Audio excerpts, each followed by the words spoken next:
Hey everyone, welcome to our YouTube channel. So in today's class we will discuss about mechanism of District Legal Service Authority and State Legal Service Authority. So first of all we will discuss about District Legal Service Authority. What is the composition of District Legal Service Authority and what are the functions of it. Alright, so let's start it. सबसे पहले हम introduction पढ़ेंगे, ठीक है, कि district legal service authority होता क्या है। तो बेसिकली जो डिस्ट्रिक्ट लीगल सर्विस अथॉरिटी है वो फॉर्म्ड हुआ है under legal service authority act 1987 में, जिसका मेन पर्पस क्या है, to provide free legal aid and services to the weaker section of the society. तो बेसिकली जो डिस्ट्रिक्ट लीगल सर्विस अथॉरिटी है, डलसा जिसको बोलते हैं, उसका जो मेन पर्पस है क्या प्रोवाइड कराना, फ्री लीगल एड प्रोवाइड कराना वीकर सेक्शन को सोसाइटी की। अब वीकर सेक्शन कौन होंगे, हम उनको कैसे उस कैटेगरी में लेके आएंगे, जिसके पास जो कि इकोनॉमिकली और अदर डिसेबिलिटीज के रहते हुए क्या कर, वो जो है जस्टिस पाने में असमर्थ हैं, ठीक है, डिसेबल हैं, वो उनके पास प्रॉपर मीन्स नहीं है for getting justice. That's why district legal service authority जो है उनको वो चीज़ प्रोवाइड करवा रही है, ठीक है। यहाँ पे आप इस तरीके से समझ सकते हैं कि 42nd अमेंडमेंट हुआ था हमारे कॉन्स्टिट्यूशन में, तो उसमें क्या हुआ, आर्टिकल 39A जोड़ा गया। अब आर्टिकल 39A क्या प्रोवाइड करती है, फ्री लीगल एड का प्रोविजन देती है। एंड सेक्शन 9 एंड 10 किसका, लीगल सर्विस अथॉरिटी एक्ट का 1987 का सेक्शन 9 में ये जो डिस्ट्रिक्ट लीगल सर्विस अथॉरिटी है इसको एस्टैब्लिश करने की बात कही गई है, ठीक। सेक्शन 2A ऑल्सो डिस्क्राइब्ड जो लीगल सर्विस अथॉरिटी एक्ट का है वो भी इस बारे में बात करता है। ये हम अभी पूरा पढ़ेंगे। देखते हैं अब आर्टिकल जो 39A है, deals with the provision of providing free legal service of the citizen of India. अब हम सेक्शन 2A की बात अगर हम करें इस एक्ट की, तो ये कहता है कि जो डिस्ट्रिक्ट लीगल सर्विस अथॉरिटी है इसका मतलब है एक ऐसी authority which is constituted under section 9 of the act. जो अथॉरिटी हम सेक्शन 9 के अंतर्गत बनाएंगे वो authority district legal service authority कहलाएगी, ठीक है। डिस्ट्रिक्ट लीगल सर्विस अथॉरिटी जो है is a statutory body organised at the district level. ये कहाँ पे होगी, डिस्ट्रिक्ट लेवल पे ये एक स्टैट्यूटरी बॉडी है जो कि क्या करेगी, in order to provide effective monitoring of legal aid programs of their composition।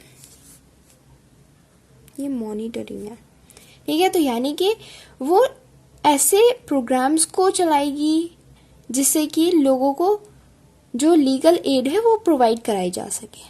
सीधा सीधा मतलब इसका ये है, it means proper implementation of legal aid, proper implementation होना चाहिए उस चीज़ का।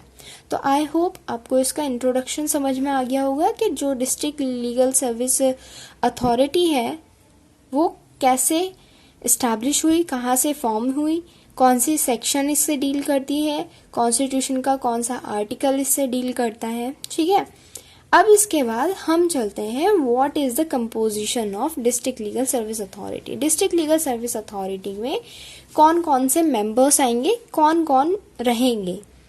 तो section 9 clause 1 of the act 1987 का जो ये एक्ट है लीगल सर्विस अथॉरिटी एक्ट, ये कहता है कि चीफ जस्टिस होगा, chief justice of the high court and district जज जो कि चेयरमैन की कैटेगरी में होंगे, and experienced and qualified member होंगे जो कि नॉमिनेटेड किए जाएंगे किसके द्वारा, स्टेट गवर्नमेंट के द्वारा। कंपोजिशन का समझ में आया। सेक्शन 9 क्लॉज 1 जो है इस एक्ट की, लीगल सर्विस अथॉरिटी एक्ट की, ये सिर्फ 3 मेंबर्स की बात करती है। पहला chief justice of high court, दूसरा डिस्ट्रिक्ट जज and third experienced and qualified members. Alright, अब हम आते हैं सेक्शन 9 क्लॉज 3। इस एक्ट का क्या कहता है, ये कहता है कि हम एक ऐसे पर्सन को अपॉइंट करेंगे किसके कंसल्टेशन से, चेयरमैन के कंसल्टेशन से, जो कि क्या करेगा, ऐसे फंक्शंस को परफॉर्म करेगा किसके अंतर्गत रहते हुए, चेयरमैन के, ठीक है, जो भी उसके द्वारा प्रेस्क्राइब्ड किया जाए। यानी कि ये जो पर्सन हम अपॉइंट करेंगे ये सबऑर्डिनेट होगा किसके, चेयरमैन के सबऑर्डिनेट होगा। यानी कि चेयरमैन कौन है यहाँ पे, डिस्ट्रिक्ट जज चेयरमैन है, तो डिस्ट्रिक्ट जज से नीचे जो अदर मेंबर्स आएंगे, क्वालिफाइड एंड एजुकेटेड मेंबर्स जो आएंगे, वो इसके क्या होंगे, सबऑर्डिनेट होंगे चेयरमैन के। सेक्शन 9 क्लॉज 4 कहता है, टर्म्स की बात करता है, मेंबर्स के टर्म्स की, के जो मेंबर्स का जो ऑफिस है उनकी क्या टर्म्स होंगी।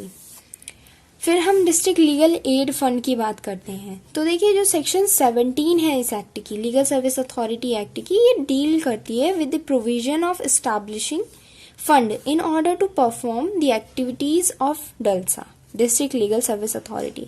मतलब डिस्ट्रिक्ट लीगल सर्विस अथॉरिटी में जो भी एक्टिविटीज परफॉर्म की जाएंगी उस संबंध में क्या होंगे, जो भी फंड होगा, खर्च, ठीक है, वो प्रोविजन सेक्शन 17 में दिया हुआ है। इसका सब सेक्शन 2 जो है सेक्शन 17 का, mentions about the various expenses, अलग अलग विभिन्न खर्चों के बारे में बताएगा, which is to be dealt with the help of a district legal aid fund. All right, next है जो responsibilities हैं of pre-litigation dispute resolution through conciliation mechanism is also undertaken by District Legal Service Authority Act। तो देखिए pre-litigation से पहले, मतलब हमने जब ADR पढ़ा था तो ADR का मतलब ही क्या था, conciliation उसका एक मोड है ADR का। तो बेसिकली ADR ये बात करता है कि वहां पे कोर्ट में ना जाए प्रोसीडिंग, उससे पहले ही आप जो हो उसको सॉल्व कर लो मैटर को। बट यहाँ पे क्या है, यहाँ पे ये चीज है कि ये वाली रिस्पॉन्सिबिलिटी भी,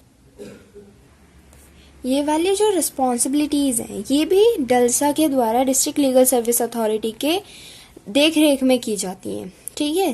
कंसिलिएशन हो गई एंड आपका मीडिएशन हो गया, नेगोशिएशन हो गया, ये सब जो मोड्स हैं ये डिस्ट्रिक्ट लीगल सर्विस अथॉरिटी के देख रेख में किया जाएगा।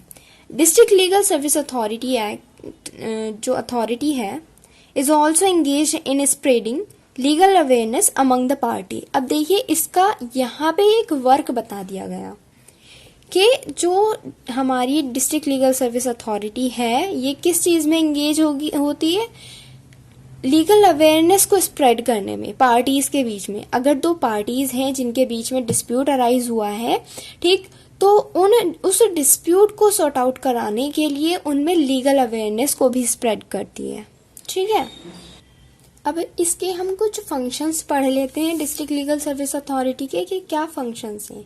तो बेसिकली देखो इसमें जो मेंबर्स होते हैं वो हम schedule caste and schedule tribe भी होते हैं, ठीक है। A victim of human trafficking और बेगर as mentioned under Article 23 of the Constitution also falls under this category, alright. It also includes women and children. Some disabled people with respect to vision, locomotion, hearing and mental problems are also entitled to it. And ये क्या करता है, डलसा जो है ये organise करता है legal literacy classes को इन कॉलेजेस में एंड लीगल अवेयरनेस प्रोग्राम्स भी करता है टाइम टू टाइम।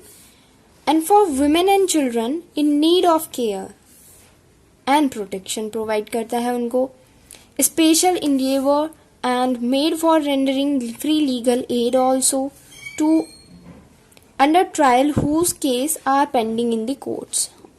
तो जिनके मतलब केसेस जो हैं वो पेंडिंग है, ट्रायल पेंडिंग है कोर्ट्स में, तो उनको फ्री लीगल एड भी प्रोवाइड कराता है, जो कि इतने एबल्ड पर्सन नहीं है कि वो अपने ट्रायल को सही तरीके से सुचारू रूप से उसको चला सके, सही रूप से उसको चला सके, ठीक है। तो ये हमारा district legal service authority complete हो जाता है। अब हम देखेंगे स्टेट लीगल सर्विस अथॉरिटी को कि जिसको हम सल्सा बोल सकते हैं, शॉर्ट फॉर्म में यही बोलते हैं लोग। तो ये है स्टेट लीगल सर्विस अथॉरिटी, जिसका जो अगर हम डेफिनेशन की बात करें तो जो स्टेट लीगल सर्विस अथॉरिटी है, in every state a state service authority is constituted to give effect to the policies. अब कौन सी पॉलिसीज होंगी वो देख लेते हैं। Policies of direction of NALSA and give legal services to the people and conduct Lok Adalat in the state. तो basically ये कहता है कि जो भी पॉलिसीज बन रही हैं, ठीक है, of the direction of NALSA, समझ में आ रही है बात, तो उसको एक इफेक्टिव मोड में इम्प्लीमेंट करने के लिए सल्सा काम करती है स्टेट लेवल पे। ठीक, ये तो नेशनल लीगल सर्विस अथॉरिटी हो गई। तो इसके द्वारा जो भी डायरेक्शन के थ्रू जो भी पॉलिसीज हैं, ठीक है, उन पॉलिसीज में जो भी डायरेक्शन दी गई हैं उनको इम्प्लीमेंट कराने का काम जो है हमारी स्टेट लीगल सर्विस अथॉरिटी के पास है। और साथ ही साथ ये लोक अदालत को भी कंडक्ट कराती है स्टेट में। Every state government shall constituted a body to be called legal service authority for the state to exercise the powers and perform the functions conferred on a state authority under this act। ठीक है, तो basically ये क्या कहता है कि जो state government है वो क्या करेगी, एक ऐसी बॉडी को कॉन्स्टिट्यूट करेगी जो कि क्या कहलाई जाएगी, लीगल सर्विस अथॉरिटी कहलाई जाएगी उस स्टेट के लिए, जो कि ऐसी पावर्स को एक्सरसाइज करेगी और परफॉर्म करेगी ऐसे फंक्शंस को जो भी स्टेट अथॉरिटी के लिए बताए गए हैं प्रोविजंस इस एक्ट के अंतर्गत, लीगल सर्विस अथॉरिटी एक्ट 1987 के अंतर्गत। आई होप आपको इसमें कोई भी दिक्कत नहीं हुई होगी, बहुत ही इजी है। डिस्ट्रिक्ट की बात डिस्ट्रिक्ट लेवल पे करते हैं और स्टेट की बात हम स्टेट लेवल पे करते हैं। ठीक है, अब इसके कंपोजिशन पे आते हैं। तो देखिए इसका कंपोजिशन बहुत इजी है। Chief justice of high court होंगे, रिटायर्ड जज होंगे जो कि एग्जीक्यूटिव चेयरमैन होंगे, साथ ही साथ एनी मेंबर, अब वो जो होंगे एजुकेटेड होने चाहिए, and member secretary higher educated होने चाहिए। Alright, so this is the composition of the state legal service authority. अब हम स्टेट लीगल सर्विस अथॉरिटी के फंक्शंस को देखते हैं। तो बेसिकली जैसा हमने पहले ही देख लिया, इसका पर्पस जो है, जो पॉलिसीज बनती हैं सेंट्रल अथॉरिटीज की अथॉरिटी के द्वारा, ठीक है, उनको उनकी जो भी डायरेक्शन है, ठीक है, उसको इफेक्ट देने के लिए ये काम करती है। साथ ही साथ to provide legal service to persons who satisfy the criteria laid down in the legal service authority act 1987। अब देखिए जो person legal service authority act 1987 में जो उसका क्राइटेरिया है, अगर उस पे वो सेटिस्फाई होता है उस चीज पे, ठीक है, पूरा उस चीज पे कवर होता है, ठीक है, तो उसको लीगल सर्विस प्रोवाइड कराई जाती है under state legal service authority के द्वारा। ठीक है, जो स्टेट लीगल सर्विस अथॉरिटी है वो कंडक्ट कराती है लोक अदालत को एट वेरियस लेवल्स पे। ठीक, ये क्या करती है, to secure the legal rights of poor, ठीक, weaker section of the society. तो ये पुअर के जो weaker section of the society है उनके राइट्स के जो उनके लीगल राइट्स हैं उनको सिक्योर करने का काम करती है। And to perform such other functions as the state authority में in consultation with the central authority prescribe by the regulation. और ये अदर फंक्शंस को भी परफॉर्म करती है जो भी सेंट्रल अथॉरिटी के कंसल्टेशन से जो भी या फिर रेगुलेशन में प्रिस्क्राइब किया गया हो, ठीक, उस तरीके से अदर फंक्शंस भी ये परफॉर्म करती है। तो this is the state legal service authorities functions. अब लास्ट क्या बचता है, कंक्लूजन बचता है। कंक्लूजन भी देख लीजिए। तो देखिए जो डिस्ट्रिक्ट लीगल सर्विस अथॉरिटी है and state legal service authority, इनका मेन एम यही है to provide justice to poor and labor also who give the equal justice to them। तो आई होप आपको टॉपिक समझ में आ गया होगा, और अगर वीडियो अच्छी लगी है तो लाइक कीजिए, शेयर कीजिए और चैनल को सब्सक्राइब कर लीजिए। अगर आपको कोई भी क्वेरी है तो आप हमारे इंस्टाग्राम पेज पे हमसे पूछ सकते हैं। किसी चीज़ के नोट्स चाहिए तो आप हमें वहाँ पे कांटेक्ट कर सकते हैं। Thank you so much guys, bye.